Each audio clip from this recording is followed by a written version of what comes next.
Hello viewers, আসসালামু আলাইকুম। রুকসানাস মেনুতে আপনাদেরকে স্বাগতম। সময় কিভাবে গরুর গোশত রান্না করে সেই রেসিপিটা আপনাদের সাথে শেয়ার করব। আমি একটা কড়াই বসিয়ে দিয়েছি। কড়াই গরম হয়ে গেছে। এখন দিয়ে দেবো 1 কাপ পরিমাণ তেল। আমি সয়াবিন তেলটা ব্যবহার করেছি। এখন দিয়ে দেবো 2 কাপ পরিমাণ পেঁয়াজ কুচি। দেব 3-4টা তেজপাতা, 2-3 টুকরা দারচিনি, আরও দিব লং, কালো গোলমরিচ। লং, কালো গোলমরিচ 4-5টা পরিমাণ দিয়েছি। আর দিয়ে দেবো 2টা কালো এলাচ, 3-4টা ছোটো এলাচ। সবগুলো মশলা একটু ভেজে নিতে হবে। আমি ভেজে নিয়েছি। আমি দিয়ে দেবো আদা রসুন পেস্ট। আদা রসুন পেস্ট আমি একসাথে ব্লেন্ড করে নিয়েছি।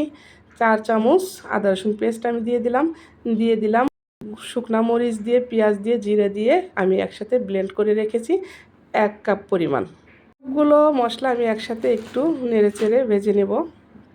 এখন দিয়ে দেবো হলুদের গুঁড়া। 1.5 চামচ হলুদের গুঁড়া দিলাম। হলুদের গুঁড়াটা একটু মিশিয়ে নিলাম। দিয়ে দিলাম ধনিয়া গুঁড়া 1 চামচ। দিয়ে দিলাম 2 চামচ মাংস মশলা। এখানে রাঁধুনি মাংস মশলাটা ব্যবহার করেছি।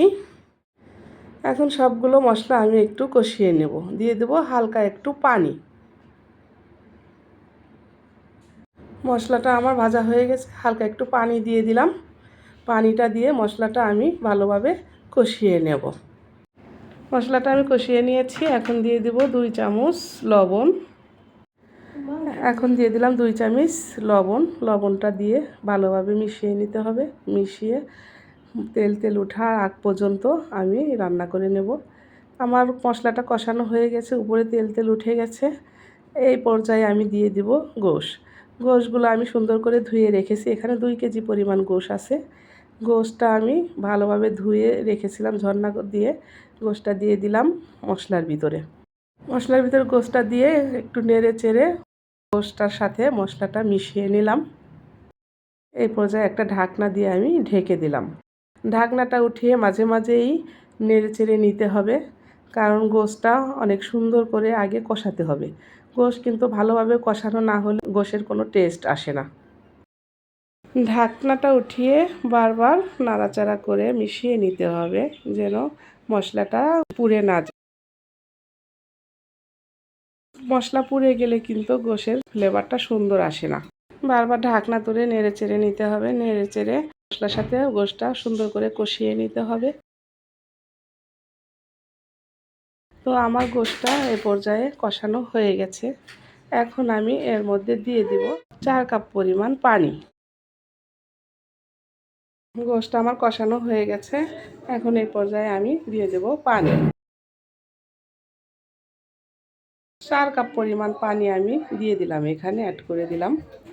এখন আমি একটু নেড়েচেড়ে পানির সাথে মিশিয়ে আমি চুলায় হাই হিটে জাল করে নেব 30 মিনিট।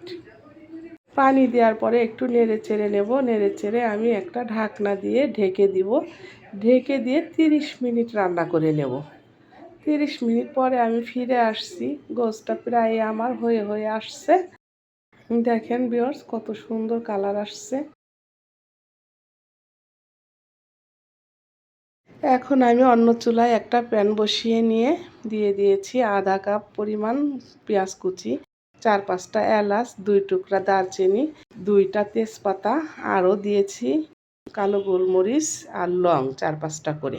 তো এটা আমি ভেজে নেব। আধা ভাজার সময় আমি দিয়ে দেব 1 চামচ জিরা। জিরাটাও এই সাথে ভেজে নেব। ভেজে আমি একটা পাটায় পিষে নেব। মশলাটা আমি একটু পিষে নেব। মশলাটা আমার পিষা হয়ে গেছে। এখন ঢাকনাটা তুলে পুরো মশলাটা আমি ছড়িয়ে দেব। সব মশলাটা আমি ছড়িয়ে দিলাম, যেন পুরো গোশের মধ্যে মশলার ফ্লেভারটা চলে যায়। এইভাবে মশলা বানিয়ে গরুর গোশ রান্না আপনারা বাসায় ট্রাই করে দেখবেন মেজবানির একটা স্বাদ আসবে। আমার হাতের গরুর গোশ রান্না খেলে সবাই বলে মেজবানির একটা স্বাদ পাওয়া যায়। তো আমার সিক্রেট ছিল এটাই, এই মশলাটাই আমার সিক্রেট। তো ভিউয়ার্স, এখন আমি একটা ঢাকনা দিয়ে ঢেকে 10 থেকে 15 মিনিট একদম লো হিটে রেখে দেব। 10 থেকে 15 মিনিট পরে আমি ফিরে আসলাম। দেখেন ভিউয়ার্স, কত সুন্দর মজাদার গরুর গোশের রেসিপি হয়ে গেল। আপনারা বাসায় এভাবে ট্রাই করে দেখবেন আর আমাকে লাইক কমেন্ট শেয়ার দিয়ে আমার চ্যানেলটি সাবস্ক্রাইব করে দেবেন। এটাই আমার অনুরোধ। আমার নিত্য নতুন ভিডিও দেখতে চাইলে আমার চ্যানেলটি সাবস্ক্রাইব অবশ্যই করে দিবেন। সবশেষে আসসালামু আলাইকুম।